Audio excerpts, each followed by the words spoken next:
কথা বলো, আন্টির সাথে একটু কথা বলো।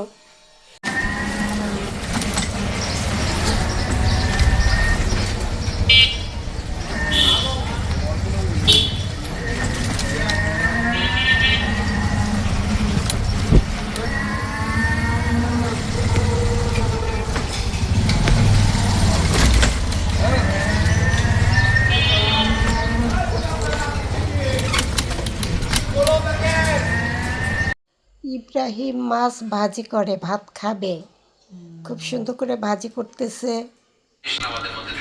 মুছো, টাক মুখ মুছো, মুখে মুছো, মুখ মুখ মুছো। এদিকে ফিরো, হ্যাঁ মুছো। পরিবার, ঘর, সংসার একটা শান্তিময় হোক, বলুন তো আমরা চাই কি চাই না?